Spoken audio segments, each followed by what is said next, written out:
नमस्कार दोस्तों। मार्गशीर्ष मास के शुक्ल पक्ष की त्रयोदशी तिथि को अनंग त्रयोदशी का व्रत रखा जाता है।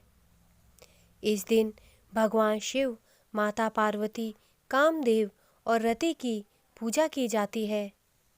आज की तिथि को ही भगवान शिव ने कामदेव को भस्म कर दिया था। आखिर ऐसी स्थिति क्यों आई कि भगवान शिव इतने क्रोधित हो गए और कामदेव को अपनी तीसरी आंख खोलकर भस्म कर दिया, फिर उनको अनंग बताया। आइए पढ़ते हैं अनंग त्रयोदशी की यह कथा। दोस्तों, अनंग त्रयोदशी की व्रत कथा इस प्रकार है। दक्ष प्रजापति के यज्ञ में सती के आत्मदाह के बाद भगवान शिव बहुत व्यथित होते हैं। वह सती के शव को अपने कंधे पर उठाकर चल पड़ते हैं। ऐसे में सृष्टि के संचन पर अवरोध दिखाई पड़ने लगता है और विनाशकारी शक्तियां प्रबल होने लगती हैं।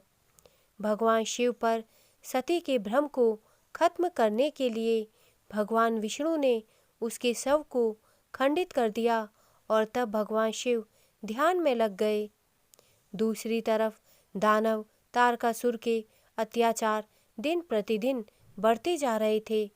उसने देवलोक पर आक्रमण किया और देवराज इंद्र को पराजित कर दिया।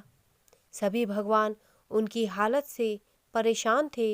इंद्र का राज्य छिन जाने पर वह देवताओं समेत मदद के लिए भगवान ब्रह्मा के पास पहुँचे। भगवान ब्रह्मा ने इस पर विचार किया और कहा कि केवल भगवान शिव का पुत्र ही तारकासुर का वध कर सकता है।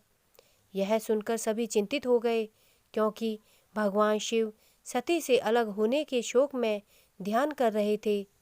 भगवान शिव को जगाना और उनका विवाह करवाना सभी देवताओं के लिए असंभव था।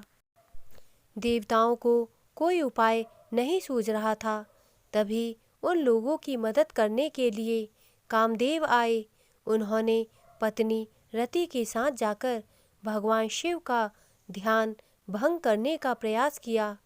अंततः वे सफल हो गए, लेकिन सती वियोग में क्रोधित भगवान शिव के समक्ष कामदेव प्रत्यक्ष थे।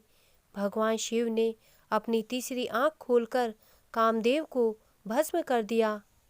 यह देखकर रति विलाप करने लगी। तभी सभी देव प्रकट हुए और भगवान शिव को उनका ध्यान भंग करने का कारण बताया। तब भगवान शिव ने रति से कहा कि द्वापर युग में कामदेव को श्री कृष्ण के पुत्र प्रद्युम्न के रूप में शरीर प्राप्त होगा। फिलहाल वे अनंग हैं, बिना अंगों वाले। भगवान शिव ने कहा कि आज की तिथि अनंग त्रयोदशी के नाम से जानी जाएगी।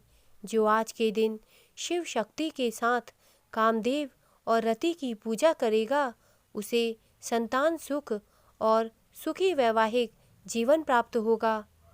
इसके बाद भगवान शिव जी का माता पार्वती के साथ विवाह हुआ तथा भगवान कार्तिकेय के जन्म के बाद तारकासुर का भी अंत हो गया। दोस्तों, मेरे द्वारा दी गई जानकारी अगर आपको अच्छी लगी हो तो कृपया मेरे चैनल को सब्सक्राइब करें तथा मेरे वीडियोस को लाइक करें। धन्यवाद।